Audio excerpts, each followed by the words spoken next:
Ignited Minds Tutorials is bridging the gap between students and quality education with its enlightening series of video lectures on the topic of mechanical properties of fluids physics for IIT/CBSE Class 11/Maharashtra State Board Class 12. Fluid mechanics, a fundamental branch of physics, studies the behavior of fluids under different conditions, and understanding its mechanical properties is crucial. These video lectures simplify complex concepts with detailed explanations, making them accessible to students of all levels. By covering topics such as pressure, viscosity, surface tension, buoyancy, and fluid dynamics, students gain a holistic understanding of fluid mechanics. The tutorials cater to the specific requirements of IIT aspirants, CBSE Class 11 students, and Maharashtra State Board Class 12 students. The comprehensive approach of these lectures ensures that students thoroughly comprehend the subject matter, strengthen their analytical skills, and prepare effectively for their exams. The videos not only cover theoretical explanations, but also provide practical examples and problem-solving techniques. By presenting real-life applications of fluid mechanics, students develop a deeper appreciation for the subject and its relevance in various fields. Ignited Minds Tutorials' commitment to delivering quality education is evident through their systematic and knowledge-oriented approach. With their series of videos on the mechanical properties of fluids, students receive a valuable educational resource that empowers them to excel in their academic pursuits and ignite their minds for a brighter future.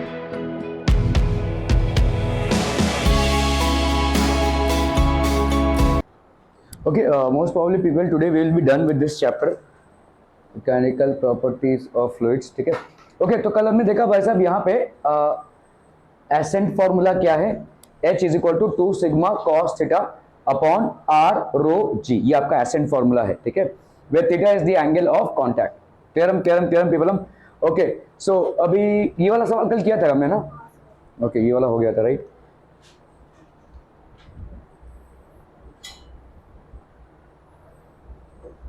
चलिए बस अब ये वाला सवाल देखते हैं. A liquid rises to a height of 7 centimetre in a capillary tube of radius 7 centimetre. ठीक है, तो आपका यहाँ पे रेडियस दिया हुआ है कितना है 7 centimetre, which can be written as 7 into 10⁻⁻² metre. ये हो गया radius in a capillary tube. Sorry, अपना हाइट हो गया ना, ये दिस इज द हाइट. ठीक है, तो ये आपका एसेंट हो गया. और एसेंट की वैल्यू क्या होती है 2 सिग्मा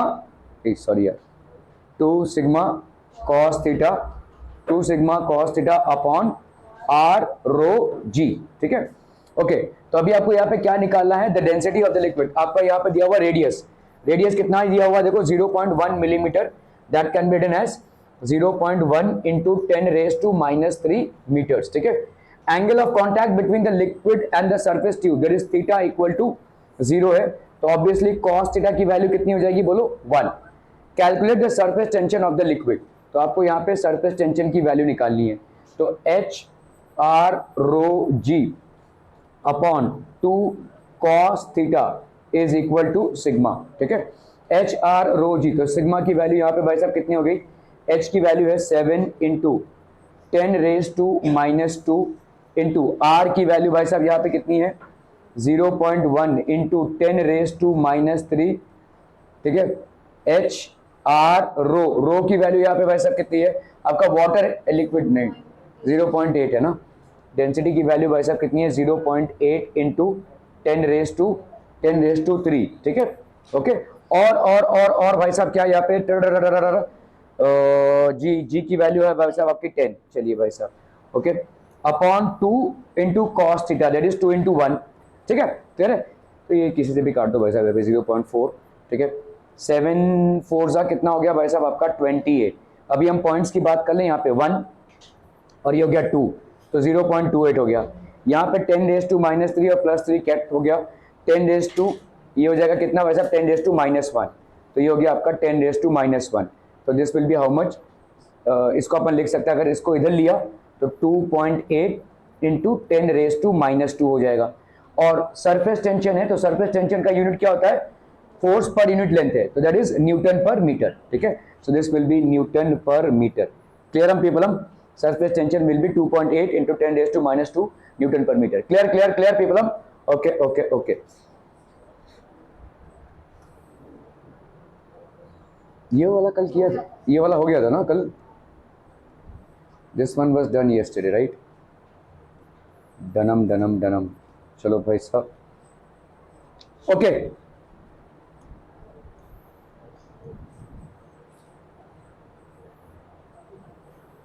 अरे क्या हो रहा है भाई साहब,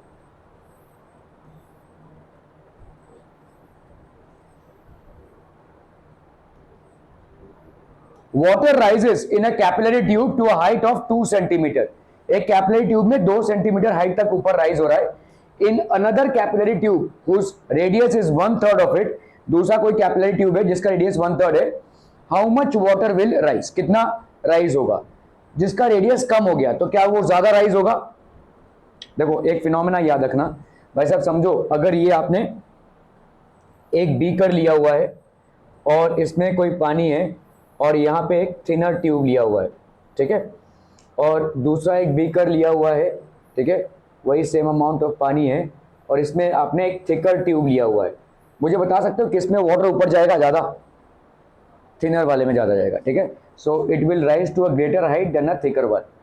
क्यों क्यों ऐसा होगा भाई साहब, ये एसेंट फॉर्मूला ही आपका क्या है, बोलो ना बोलो, 2 sigma cos theta upon R rho G. किसका रेडियस ज्यादा, तो आपका एच का अगर आप देखोगे ये तो आपका कांस्टेंट होगा वाटर के साथ। कांटेक्ट एंगल भी किस पे डिपेंड करता है, कांटेक्ट एंगल डिपेंड करता है आपका कोहेसिव और एडेसिव फोर्सेस के बीच में। तो यहाँ पे दोनों में आपने ग्लास और वाटर लिया है तो ये कांटेक्ट एंगल भी सेम होगा, ठीक है। This contact angle is going to remain unaffected. Density of water constant ही होगी और भाई साहब आपका जी भी कांस्टेंट होगा। तो ले देकर एच के साथ भाई साहब क्या प्रोपोर्शनलिटी है, आर की। और आपने देखा भी यहाँ पे एच आर जो है, आपने देखा H R is equal to H dash R dash होता है, सेम लिक्विड और अगर सेम मटेरियल आपने रखा है, मतलब अगर ग्लास ही यूज किया है तो, ठीक है। क्लियर है, are we clear on this one people हम। तो अगर आप आर को बढ़ाएंगे तो एच की वैल्यू ऑटोमेटिकली कम हो जाएगी। यहां तुमने क्या किया है, आर को बढ़ाया है तो एच की वैल्यू कम हो जाएगी। अच्छा मैं अगर आपसे पूछूं, यहां पे समझ लो एक ट्यूब है और इधर आपने मरकरी रखा है, ठीक है, समझ लो ये ट्यूब है और ये थिकर ट्यूब है, ठीक है, और इधर आपने भाई साहब मरकरी रखा है। तो मरकरी अगर आप रखोगे तो आपका जो मिनिस्कस फॉर्म होगा ये नीचे फॉर्म होगा ऐसे, ठीक है। और जब आप ये वाला रखोगे तो बताओ मेरे को, ये इस लेवल के ऊपर होगा या नीचे, नहीं ऊपर होगा। इस लेवल के, ये वाला लेवल अगर देखोगे इससे ये ऊपर होगा, ये इससे ऊपर होगा, समझ में आ रहा है, उल्टा इफेक्ट क्रिएट होगा।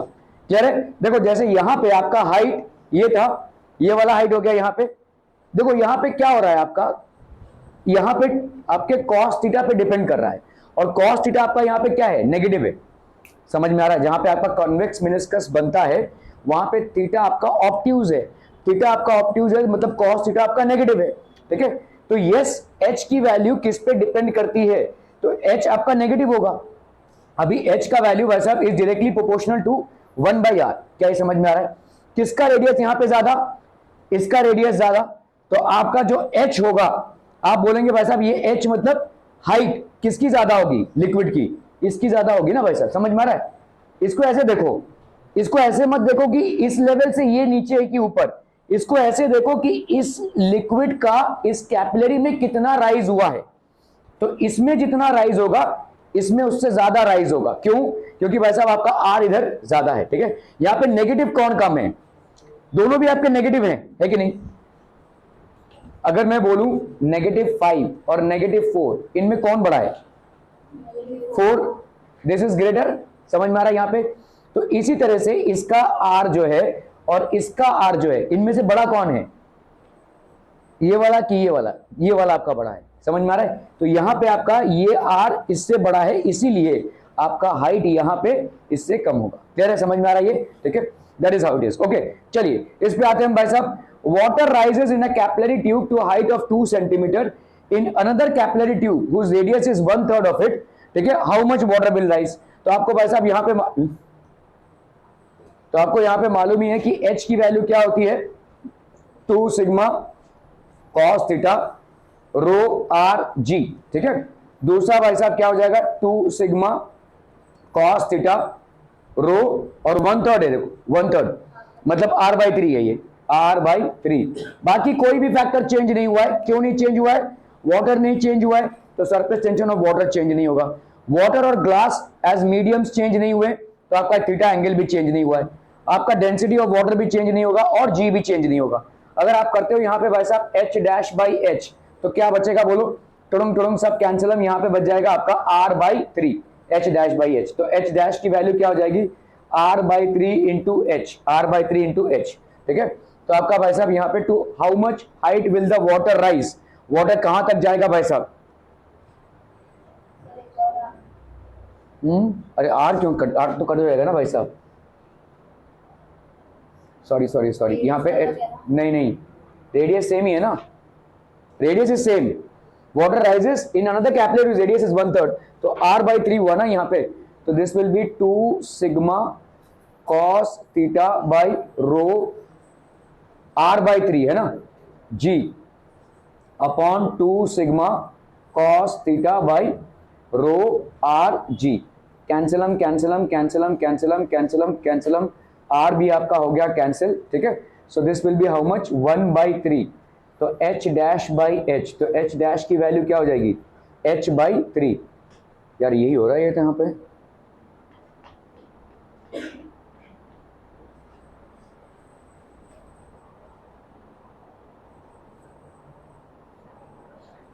अगर ऐसे ले लें एच आर, क्या गड़बड़ क्या हो रहा है लेकिन यहाँ पे यार, h'/h,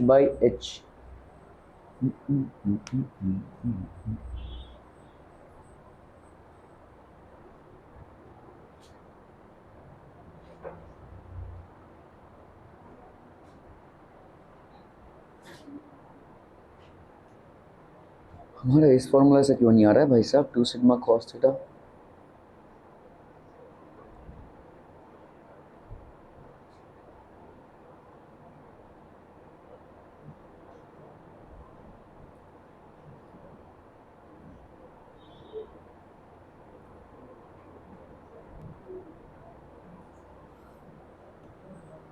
h' भाई साहब ई कहा नहीं आ रहा, r/3 और यहाँ पे 2 सिग्मा। अगर हम ये वाला फॉर्मूला लगाते हैं H R is equal to h'/r', ठीक है, तो इसके हिसाब से आपका क्या हो जाएगा, देखो यहाँ पे ये हो गया h की वैल्यू है 2 इंटू लेट से r है, यहाँ पे h' है और यहाँ पे कितना है भाई साहब r/3 है, ये कैंसिल, तो h' की वैल्यू यहाँ पे सिंपली आ जाएगी 6, ठीक है, 6 सेंटीमीटर तक ऊपर जाएगा पानी। Okay, in the first capillary is incline, first capillary मतलब जिसका रेडियस आपको दिया हुआ है, इसको अपन ने इंक्लाइन कर दिया है। If the first capillary is inclined at an angle of 60 degree with the vertical के साथ आपने 60 डिग्री पे इसको इंक्लाइन किया है, then what will be the position of water in the tube, तो वाटर का पोजीशन क्या हो जाएगा, ठीक है, in the tube, ठीक है, क्लियर है। So when the first capillary is inclined at an angle of 60 degree to the vertical height h of the liquid will remain the same। आप कैसा भी कर लो, ये जो वर्टिकल हाइट जो राइज होगा ये सेम ही होगा, क्योंकि ये किससे इन्फ्लुएंस हो रहा है, ये आपके एक्सेस प्रेशर से और बाहर के प्रेशर से इन्फ्लुएंस होता है, तो बाहर का प्रेशर तो चेंज हुआ नहीं है, ठीक है, तो इसीलिए वर्टिकल हाइट आपका सेम ही रहेगा, ठीक है। हाँ, ये आपका जो हॉरिजॉन्टल हाइट है, ये वाला जो हाइट है लिक्विड का inside the tube, that will change, ठीक है। सो दस the length of water in the capillary tube, अगर हमने मान लिया भाई साहब इसको L है, let's say this length is L, vertical height is going to remain the same people, this is going to remain as h only, ठीक है, तो ये हो गया भाई साहब L, ठीक है। ओके, तो अब यहाँ पे क्या लिख सकते हैं भाई साहब, L/h, मतलब आप यहाँ पे लिख सकते हैं h base h/L is equal to कितना होगा भाई साहब, cos 60 है ना, base upon hypotenuse is equal to cos 60, या अपन लिख सकते हैं यहाँ पे h/cos 60 is equal to L, ठीक है। तो h की वैल्यू हमको कितनी मिली है, 2 सेंटीमीटर दिया हुआ यहाँ पे, ठीक है 2 सेंटीमीटर, तो 2 अपॉन cos 60, cos 60 की वैल्यू कितनी है यहाँ पे भाई साहब, cos 60 की वैल्यू कितनी होती है 1/2, तो ये हो गया आपका भाई साहब 4, तो this length will be 4। Are be clear on this one people? आपने अगर ट्यूब को टेढ़ा कर दिया तो height of the liquid column will remain the same, लेकिन ये लेंथ आपका चेंज होगा, ठीक है? क्लियर है, क्लियर है, क्लियर है people? Okay okay okay.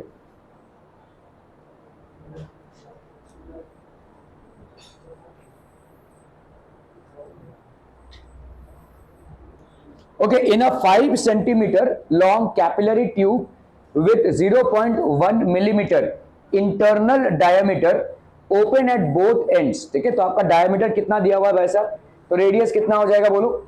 The radius will be 0.1/2, that is 0.05 millimeter, है ना? 0.05 millimeter, that is going to be how much? 0.05 into 10⁻⁻² metre या सेंटीमीटर, जो भी आप लिखना चाहें। अच्छा, यहाँ पे सब सेंटीमीटर में दिया हुआ है, डाइन पर सेंटीमीटर में दिया हुआ है, तो इसको अपन लिख लेंगे भाई साहब into 0.05 into 10⁻⁻1 centimetre, that will be how much? 0.005 centimetre हो गया ये भाई साहब, ठीक है? ओके, अब this capillary tube with 0.1 millimetre internal diameter, अब इसका हाइट कितना है भाई साहब? इसका हाइट है भाई साहब 5 सेंटीमीटर, ठीक है? Opens at both ends slightly dipped in water having surface tension, तो वाटर का सरफेस टेंशन आपको दिया हुआ है 75 डाइन पर centimetre. State whether water will rise half way in the capillary, तो भाई साहब कितना हाइट पे राइज होगा, ये कैसे निकालेंगे इसको? Half way, water will rise to what height? h will be equal to 2 sigma cos theta, ठीक है? 2 sigma cos theta r rho g। जहां पे भी आपको थीटा की वैल्यू नहीं दी हुई है वहां पे you will assume that it is close to 0, और अगर क्लोज टू 0 होगा तो cos 0 की वैल्यू होगी 1। यहाँ पे आपको एंगल ऑफ कॉन्टैक्ट नहीं दिया हुआ है, ठीक है? सो यहाँ पे अगर हम लिखते हैं 2 सिग्मा, दैट इज 2 इंटू 75, कौन कथकली कर रहा है भाई साहब? 2 सिग्मा मतलब हो गया 2 इंटू 75, r की वैल्यू कितनी हो गई यहाँ पे?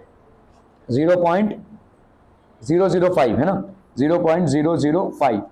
रो की वैल्यू भाई साहब कितनी हो गई यहाँ पे? रो की वैल्यू हो गई 1 ग्राम पर सेंटीमीटर क्यूबिक लेंगे हम। डेंसिटी ऑफ वाटर सब कुछ ग्राम और सेंटीमीटर क्यूबिक में ले रहे हैं ना, तो 1 ग्राम पर सेंटीमीटर क्यूबिक, और इसको अपन लेंगे 980, 10 तो दिया नहीं हुआ है भाई साहब, 980, ठीक है? 2 इंटू 75, क्या हुआ सोहम, क्या हुआ? हाँ तू, ठीक है? तो this will be how much? 0.005 centimetre, ठीक है? सॉरी, अपना कितना आया भाई साहब यहाँ पे? 30.58, so this is going to be 30.58। अभी आपसे सवाल यहाँ पे क्या पूछा है? विल वाटर राइज टू कितना है? देखो, water will rise half way in the capillary 70, ये कितना है भाई साहब? 5 सेंटीमीटर का, और ये कितना है? 5 सेंटीमीटर लॉन्ग, तो ये हाफ वे कैपिलरी 5 सेंटीमीटर का है भाई साहब, और वाटर राइज कितना होना चाहिए? 30.58, तो ये ओवरफ्लो होगा भाई साहब, ठीक है? Length of the capillary tube भाई साहब कितना दिया हुआ है? 5 सेंटीमीटर। ये जो हाइट आया है आपका, ठीक है, 30.58 centimetre is definitely more than 5 centimetre, so first possibility is ruled out, नहीं हो सकता ये, ठीक है? Water will rise half way in the capillary, ये तो नहीं होगा। Water will rise to the upper end of the capillary as the tube is of insufficient length, जब भी आपका ट्यूब इनसफिशिएंट लेंथ का होगा water will rise up to the upper end of the tube, overflow नहीं होगा लेकिन अपर and तक चला आएगा भाई साहब, ठीक है? It will rise to the upper end. Whenever देखो, इनसफिशिएंट लेंथ आप कब बोलेंगे? जब आपका कैपिलरी एक्शन के हिसाब से जो हाइट निकल रहा है और ट्यूब का जो हाइट है, ठीक है, कैपिलरी एक्शन से जो हाइट निकल रहा है वो ट्यूब के लेंथ से ज्यादा है। यहाँ पे कैपिलरी एक्शन से भाई साहब कितने ऊपर तक जाना चाहिए? 30.58 तक, ठीक है? लेकिन उसको उतनी जगह नहीं मिली तो यहाँ पे ही रुक जाएगा ये, this is going to stop here, ठीक है? The water will not overflow out of the upper end of the capillary, it will rise only up to the upper end of the capillary. The liquid meniscus will adjust its radius of curvature in such a way that is r-h will be equal to r into h, ये आपको address करेगा, ठीक है? HR is equal to HR dash होता है भाई साहब, ठीक है? तो R डैश की वैल्यू कितनी हो जाएगी बोलो? R H upon H dash, ठीक है। यहां पे आपका एच डैश मतलब अभी एच कितना है 5, ये वाला एच है आपका 5, ये वाला आर डैश अपन कैलकुलेट करने की कोशिश कर रहे हैं। ये आर भाई साहब आपका कितना है, ये तो दिया हुआ है 0.005, ये आपने जो लिया था, ठीक है, इंटू एच जो आपका है 30.5 है। क्या ये मामला समझ में आ रहा है भाई साहब? This is an important question here people, ठीक है। 0.0306 इतना सेंटीमीटर हो जाएगा भाई साहब आर डैश, ठीक है। This will be the meniscus, इस मिनिस्कस का radius.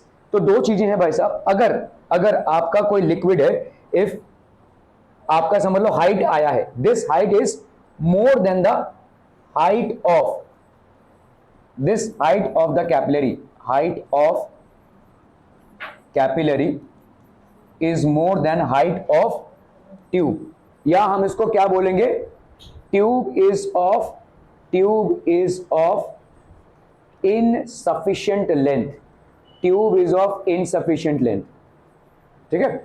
when height of the capillary is more than the height of the tube, or we can say that the tube is of insufficient length, इधर विराजी है उधर कहां, ठीक है।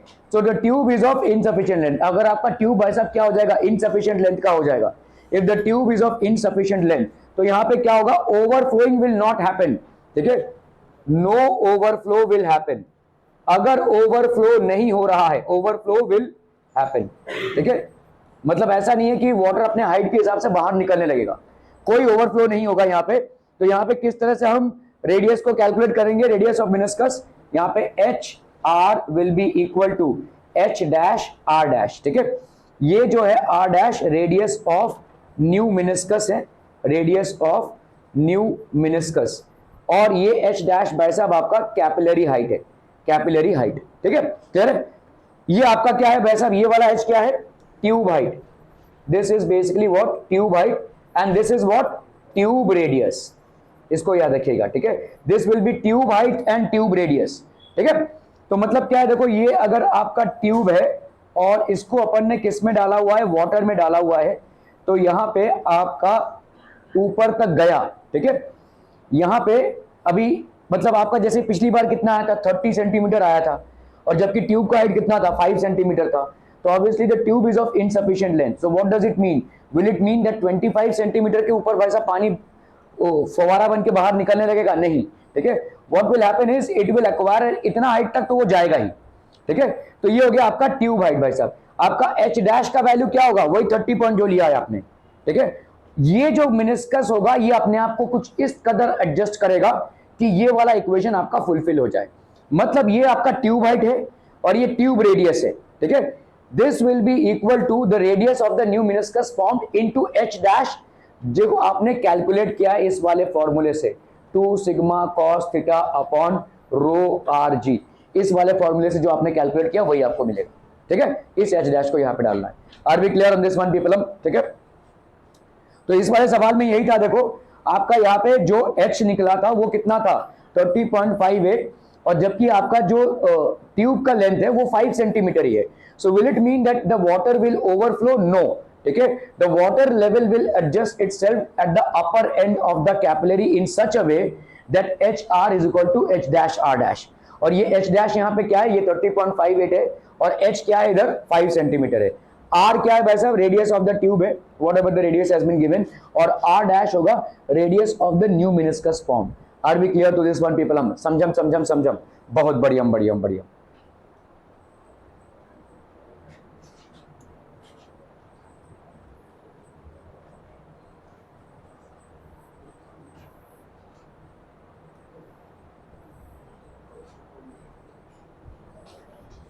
A glass U tube is such that, ये आपका भाई साहब एक ग्लास U tube है, ठीक है। The diameter of one limb is 3 millimeter and the diameter of the other limb is कितना, 6 millimeter, ठीक है। The tube is inverted vertically, इसको invert किया vertically with the open ends below the surface of water in a beaker। तो जैसे मैंने आपको बताया कि भाई साहब जैसा जैसा आपका R बढ़ेगा वैसे वैसे आपका H कम होगा, because H is equal to 2 sigma cos theta upon R rho G। If your R is reducing, so obviously आपका हाइट भी आपका क्या होगा, बढ़ेगा। तो ये R यहाँ पे रिड्यूस्ड है तो हाइट आपका ज्यादा रहेगा, यहाँ पे भाई साहब कम रहेगा, ठीक है, okay. So the tube is inverted vertically with the open ends below the surface of water in a beaker what is the difference between the heights to which water rises in the two limbs, ठीक है, पहला हो गया surface tension आपको water दिया हुआ है, assume that the angle of contact between water and glass is 0 degree. अगर ये दिया हुआ है तो वेल एंड गुड, अगर नहीं दिया हुआ है तो आप मान लेंगे कि ये 0 डिग्री है, ठीक है। पीयू क्या आ रहा है वहां पे, कायदे से तो तू आधा किलो का नहीं है, आवाज भाई साहब हाथी की तरह कर रहा है। ओके, यहां पे हो गया पी ए पी बी और P C and P D, ठीक है। तो ये हो गया आपका पी ए पी बी, ठीक है, पी सी और ये P D be the pressures at the points, आपके ए बी और सी डी में ये प्रेशर्स हैं, ठीक है। Okay, the pressure on the concave side of the liquid surface, हमेशा याद रखिएगा कॉन्केव साइड में प्रेशर आपका क्या हो जाएगा, is greater than on the other side by what factor, 2 sigma by R, ये हमेशा होगा। देखो भाई साहब, ये प्रेशर इनसाइड अ बबल होता है, तो अगर आप देखोगे ये बबल है अगर कोई, ठीक है, इस बबल के अंदर बाहर से कितना ज्यादा प्रेशर होगा, 2 सिग्मा बाई आर, ठीक है। तो यही ट्यूब में भी देखो अप्लाई हो रहा है, ऐसा मिनिस्कस फॉर्म हो रहा है, ऐसा मिनिस्कस फॉर्म हो रहा है, तो हम इमेजिन कर सकते हैं this is a part of the bubble, so here it will be 2 sigma by R, so the pressure at this point A will be more than the pressure of B by a factor of 2 sigma by R, ठीक है, where R is the radius of the meniscus, ठीक है। okay, 2 sigma by R, the angle of contact theta is equal to 0, ठीक है। तो आप भाई साहब यहाँ पे आपको मालूम है, ये देखो डेरिवेशन इसीलिए इंपॉर्टेंट है, हर चीज आप फॉर्मूला से नहीं कर सकते। उस दिन हमने डेरिवेशन देखो देखा था, ये आपका लिक्विड मिनिस्कस है, ठीक है, ये आपका लिक्विड मिनिस्कस है, ठीक है, और ये आपका भाई साहब ट्यूब है, तो ट्यूब में भाई साहब ये वाला हो गया स्मॉल आर, और भाई साहब ये वाला क्या हो जाएगा, कॉन्टैक्ट टाइम, ये वाला हो गया आपका स्मॉल आर, है ना, जो ट्यूब का आर है, ठीक है। और कॉन्टैक्ट एंगल वाला आर जो होगा वो ये वाला है, देखो ये ऐसे जा रहा है, ये हो गया आपका टेंजेंट, तो ये है आपका थीटा, तो ये अगर आपका थीटा, तो हमको देखो भाई साहब आपको यहाँ पे क्या मिला था, so this was basically the radius of the tube. एक मिनट, हाँ हम ऊपर कहाँ चले गए भाई साहब,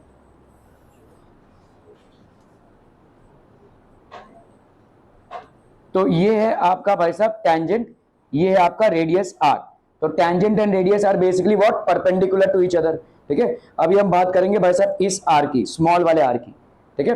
तो देखो ये वाला एंगल कितना है, ये वाला है थीटा, ठीक है, और ये वाला कितना है भाई साहब आपका 90, और ये वाला कितना है भाई साहब आपका 90, तो ये वाला कितना होगा 90 माइनस थीटा, अगर ये 90 माइनस थीटा है तो ये वाला कितना हो जाएगा भाई साहब थीटा, ठीक है। तो मतलब ये वाला जो आर है और ये वाला जो आर है, इसके बीच में भाई साहब ये परपेंडिकुलर हो गया, तो ये वाला एंगल कितना हो जाएगा थीटा। तो अपन क्या बोल सकते हैं, base by hypotenuse is equal to cos theta. तो अपना भाई साहब सॉरी हाँ ये वाला हो गया ना भाई साहब, ऐसा ऐसा, ठीक है। So this is basically R, sorry sorry sorry, ये हो गया आपका आर और ये हो गया आपका स्मॉल आर, है ना, ये तो पूरा वॉल्यूम लेते तो डायमीटर हो जाएगा, तो ये हो गया theta, so that will be base, that is R upon R is equal to cos theta. So R की वैल्यू भाई साहब क्या हो गई, कैपिटल आर कॉस थीटा, ये आर क्या है, रेडियस ऑफ द मेनिस्कस है, ठीक है। ओके, अभी यहाँ पे आपका जीरो अगर बताया जा रहा है तो इसका मतलब जो आपका ट्यूब का रेडियस है वही आपका मेनिस्कस का भी रेडियस है, तो R is equal to are.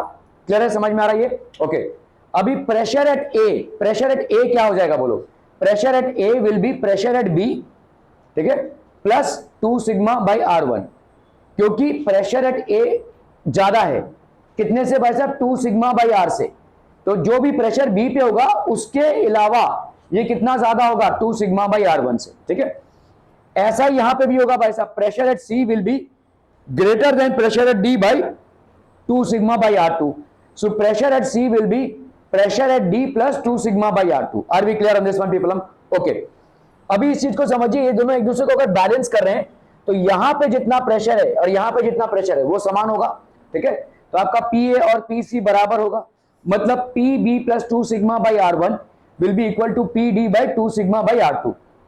तो इस पी डी से अगर हमने पी बी को माइनस किया तो इधर इसको कर लिया अगर, तो 2 sigma by 1 by R1 minus 1 by R2 हो जाएगा, ठीक है। अभी P D minus P B ये क्या हो जाएगा भाई साहब, ये P D minus P B कितना ऊपर है देखो, इतना एच रो जी हो जाएगा। So P D minus P B will be the liquid pressure due to this column of water, ठीक है। So H rho G will be equal to 2 sigma 1/r1 minus 1/r2। सो एच की value भाई साहब कितनी हो जाएगी, 2 sigma by rho G 1/r1 minus 1/r2। तो ये हो जाएगा भाई साहब आपका डिफरेंस इन हाइट।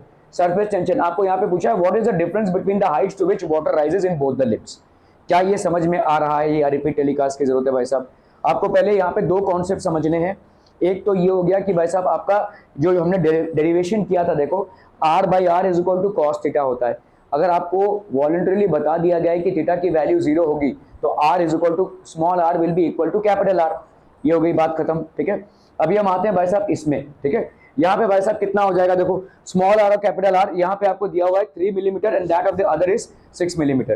तो यहाँ पे स्मॉल r और कैपिटल R को करने का मकसद यही है कि आपको इस वाले पे आना है, ठीक है। पी ए की वैल्यू भाई साहब कितनी हो गई, P A will be P B plus 2 sigma by this और P C will be P D plus this, ठीक है। अगर अपन ने भाई साहब यहाँ पे पी दोनों भी प्रेशर आपके बराबर होंगे, दोनों प्रेशर बराबर होंगे तो P D minus P B कितना हो जाएगा, 2 सिग्मा 1/r1 बाई 1/r2, ठीक है। तो आपको यहाँ पे डिफरेंस इन द हाइट्स निकालना है।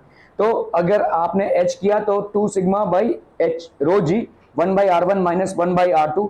तो ये फॉर्मूला से आप भाई साहब सारे चीजों को सब्स्टिट्यूट करते हुए 4.6 मिलीमीटर निकालेंगे।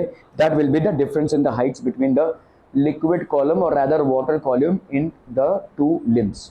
क्लियरम पीपलम, बहुत बढ़िया। क्यों भाई साहब ये फिर से क्यों आ गया?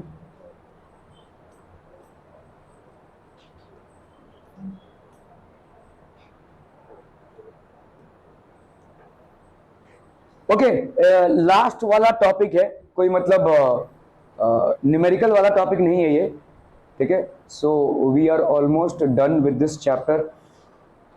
सो दैट वाज 95 सवाल हमने इस चैप्टर में किए हैं, 95, ठीक है, न्यूमेरिकल्स। हाँ बोलिए सर। अरे तुम अभी कहाँ डांट पूछ रहे हो, देखा जी हमने वहां पे लिखा फिर तक। Okay, effect of contamination, factors affecting surface tension of a liquid। तो आपका factors affecting surface tension भाई साहब क्या क्या हो जाएगा? एक और जो आपके सीबीएसई में उड़ गया वो है ये 10th में हम पढ़ते भाई साहब sin 90 minus theta is equal to cos theta. वो मेरे साथ बहस कर रहा है उस दिन, अरे सर ये वाला तो उड़ा गया है। हाँ शायद उड़ा दिया है, लेकिन इतना भी अगर आप नहीं करेंगे तो पता नहीं एप्लीकेशन ऑफ ट्रिग्नोमेट्री में क्या करेंगे, उसमें तो सवाल बनते हैं actually. Sine 90 minus theta cos theta इसको उड़ा दिया है तो मतलब रहा क्या फिर? Factors affecting surface tension of a liquid. तो क्या क्या है भाई साहब, अगर आपका लिक्विड को कंटेमिनेट किया गया है, लिक्विड में भाई साहब इंप्योरिटीज डाल दी गए हैं, if water surface has dust grease और oil the surface tension of water reduces. और यही तकनीक है, हम जब बोलते हैं ना कि सिडको वाले आते हैं और वो ऐसे छिड़कते जाते हैं भाई साहब, जहां पे भी पानी जमा होता है ज्यादा करके बरसात के मौसम में उसको वो छिड़कते हैं। क्यों? क्योंकि मच्छर के जो अंडे हैं वो सिर्फ फ्लोट करने तक ही सही रहेंगे, अगर वो पूरे के पूरे पानी में डूब जाते हैं तो खराब हो जाएंगे। और जब आप ये केरोसिन या ऑयल छिड़कते हैं तो वाटर का सरफेस टेंशन रिड्यूस हो जाता है। सरफेस टेंशन जो वाटर का है वो इन अंडों को भाई साहब ऊपर रखता है। जैसे ही आपने ऑयल को छिड़का तो सरफेस टेंशन ढीला पड़ जाएगा और ये अंडे जो है वो डूब जाएंगे, तो मच्छर की तादाद नहीं बढ़ेगी। दैट इज द लॉजिक, ठीक है। आप अगर कहीं पे पानी जमा है तो ऑब्वियसली उसको भाई साहब कहीं से निकाल नहीं पा रहे, तो कम से कम पानी जो जमा है उसको मस्क्यूटो फ्री कर सकते हैं। आपके यहाँ पे तो चेक्स नहीं होते हैं, आप अगर प्रॉपर साउथ मुंबई में जाएंगे ना तो म्यूनिसिपैलिटी से लोग आकर आपके घर में घुस के चेक करते हैं कि आपके यहाँ पे भाई साहब बाल्टी जो है जिसमें पानी भर रखा है आपने, वो भाई साहब ओपन है या क्लोज्ड, और अगर ओपन है तो 200 रुपए पर बाल्टी का फाइन है। ये मैं आज से 8-10 साल पहले की बात कर रहा हूं, अभी तो शायद और बढ़ा दिया होगा उन्होंने, क्योंकि ये जितना भी ठहरा हुआ पानी होगा वो मस्क्यूटो के एग लेइंग सेंटर्स होंगे, ठीक है। और ज्यादा करके जितने भी इंडस्ट्रीज वगैरह होते हैं वो भाई साहब ऐसे ही बड़े बड़े जो वो ब्लू कलर के आते हैं उसमें से ऐसे पानी भर के रख देते हैं और पानी भरा जाता है, वैसे ही खुले में पानी भरा जाता है। This can create a lot of problems. Actually में लोग फाइन मार के जाते हैं, ठीक है। Okay, so surface tension of water reduces. A small piece of camphor put in clear water dances vigorously due to decrease of surface tension of water. अगर कपूर के एक दाने को आप पानी में डाल देंगे तो टुकुक टुकुक डांस करता रहेगा वो, ठीक है। क्यों? क्योंकि इसमें surface tension of water reduce होता है, केमिकल रिएक्शन से surface tension of water reduce हो रहा है, ठीक है। Effect of solute. A highly soluble substance like sodium chloride increases the surface tension of water. ये वाटर के सरफेस टेंशन को बढ़ा देगा. आपने सुना रहेगा कि वैसे डेड सी जो है वो डेड सी क्यों है? डेड सी नाम इसलिए पड़ा है क्योंकि वहां पे इतना ज्यादा सॉल्ट कंटेंट है कि कोई भी जो मछली है या जो एक्वेटिक प्लांट या लाइफ है वो सरवाइव नहीं कर सकती इतने सॉल्टी वाटर में. लेकिन आपको अगर स्विमिंग नहीं भी आता होगा तो भी आप फ्लोट करेंगे वहां पे. You don't require tubes to actually float in that water. Dead Sea में सॉल्ट कंटेंट इतना ज्यादा है, तो जब भी आप अगर किसी सल्यूबल सब्सटेंस को वाटर में डिसॉल्व करते हो तो उसका सरफेस टेंशन बढ़ जाता है. और क्यों बढ़ जाता होगा? क्यों बढ़ जाता होगा भाई साहब सरफेस टेंशन? बोला हो, बोला. सरफेस टेंशन क्यों बढ़ जाता होगा? क्योंकि इसकी डेंसिटी बढ़ गई है. डेंसिटी के चलते बढ़ गई है. ठीक है. A sparingly soluble substance like phenol or soap reduces the surface tension of water. ये भाई साहब surface tension of water को reduce कर देगा. ठीक है. अगर समझ लो आपको एक स्विमिंग पूल में रखा गया है, यहाँ पे पानी है, ठीक है, सिर्फ पानी है, और एक ऐसे स्विमिंग पूल में रखा गया है जहां पे सोप है. यहाँ पे भाई साहब स्विमिंग करना लगभग असंभव होगा क्योंकि आप अपने आप को फ्लोट नहीं कर पाओगे, आपको सरफेस टेंशन का एडवांटेज नहीं मिलेगा. ठीक है. यहाँ पे आप कर लोगे, लेकिन यहाँ पे स्विमिंग जानते हुए होने के बावजूद भी आप अपने आप को फ्लोट नहीं करवा पाओगे क्योंकि बहुत ज्यादा एक्सर्शन होगा. आपके ऊपर सरफेस टेंशन बिल्कुल भी नहीं रहेगा. वाटर का कोई सरफेस टेंशन का एडवांटेज आपको नहीं रहेगा अगर पूरा सोपी वाटर होगा यहाँ पे तो. ठीक है. क्लियर है? Okay. A sparingly soluble substance like phenol और soap reduces the surface tension of water. Effect of temperature. The surface tension of liquids decreases with increase of temperature. The surface tension of a liquid becomes zero at a particular temperature called the critical temperature of that liquid. तो जैसे जैसे भाई साहब आप temperature को बढ़ाएंगे surface tension कम होता जाएगा. ठीक है. For small temperature differences surface tension decreases almost linearly. तो यहाँ पे आप बोल सकते हैं delta T is equal to delta naught 1 minus alpha T, where delta t and delta 0 after sigma t and sigma 0 are surface tensions at t and 0 and alpha is the temperature coefficient of surface tension. Okay. Cleansing action of detergents. Oil stains and grease on dirt clothes cannot be removed by simply washing the clothes with water because water does not wet them. Wetting कभी होगी किसी भी surface की? Water से waiting तभी होगी जब adhesive force cohesive force से ज्यादा हो. ठीक है. आप जब बोल रहे ना कि एक टेस्ट ट्यूब में आपने पानी डाला, अभी आपने पानी को उलट दिया, लेकिन वो टेस्ट ट्यूब फिर भी भीगा रहेगा. क्यों? क्योंकि उसकी वेटिंग हो गई है, क्योंकि टेस्ट ट्यूब के जो ग्लास मॉलिक्यूल्स हैं they are pulling the water and that is adhesive force is more than cohesive force. उसी टेस्ट ट्यूब में अगर आप मरकरी डाल के उलट देते हैं तो मरकरी का कोई ट्रेस नहीं रहेगा because cohesive force of mercury is more than the adhesive force that exist between the glass tube and mercury. Are be clear on this one people? ठीक है. तो इसी तरह से हमारे कपड़ों में जो डर्ट रहता है उस पे जब पानी आता है तो उस पे कोई असर नहीं हो पाता है. ठीक है. Why? Because they can not be wetted with water. यहाँ पे वाटर का कोई असर नहीं उस पे गिरता है. ठीक है. Because water does not wet them. By adding detergent और soap to water the grease dirt. तो इसमें क्या हो गया? देखो ये वाटर है, इसका एक सरफेस टेंशन है, ये डर्ट है, इसका ये डर्ट, तो वाटर का सरफेस टेंशन ज्यादा है ना. जैसे मैं बोल रहा हूं कि मरकरी का सरफेस टेंशन ज्यादा है जिसके वजह से वो ग्लास को वेट नहीं कर पा रहा है. यहां पे भी वही है. Surface tension of water is more because of which it is not able to wet this dirt. ठीक है. But when you add soap और डिटर्जेंट टू इट इसका सरफेस टेंशन रिड्यूस हो जाता है जिसके वजह से अभी ये इसको वेट कर पाएगा. ठीक है. It will be able to wet it. ठीक है. So the cleansing action of detergents can be expressed. Soap और detergent molecules have the shape of hairpin. तो आपका इस तरीके का होता है. देखो सोप और डिटर्जेंट मॉलिक्यूल इस तरीके के होते हैं, इस तरीके के होते हैं, हेयर पिन की तरह. ठीक है. Okay. When detergent is dissolved in water the heads of its hair pin shape molecules get attracted to the water surface. और ये वाला जो है वो किससे जुड़ जाएगा भाई साहब? डर्ट के साथ जुड़ जाएगा. ठीक है. When clothes with greasy stains are dipped in water containing detergent, the pointed ends of the detergent molecules get attached to the molecules of the grease. तो इधर ग्रीस होगा और इधर वाटर होगा और दोनों भाई साहब बाहर चले जाएंगे. जो चीज भाई साहब पहले मिल नहीं रही थी अभी by the medium of soap or detergents it will happen. ठीक है. The surface tension is greatly reduced. The greasy dirt is held suspended. इसीलिए आपके अगर आप पानी में डिटर्जेंट या सोप मिला रहे हैं तो उसका सरफेस टेंशन बहुत ज्यादा गिर जाएगा। जैसे मैंने आपको बोला, ऐसे पानी में तैरना आपके लिए लगभग असंभव हो जाएगा, it will be next to impossible. When clothes are rinsed in water, the greasy dirt is washed away by running water. So when the detergent is added to water, the surface tension of water is reduced. Its area is in contact with grease is increased and hence the cleaning ability is increased. तो soap add करने का मकसद है surface tension को गिराना, ठीक है। अगर सरफेस टेंशन भाई साहब आपका गिरता है तो दिस विल बी, मतलब इस तरह से, अभी पहले जो ग्रीस और वाटर एक साथ नहीं मिल रहे थे, अभी इस सोप या डिटर्जेंट की वजह से ग्रीस और वाटर एक साथ मिल जाएंगे and it will flush out. Clear है भाई साहब, ठीक है। So that completes the chapter. इसके साथ आपका भी पूरा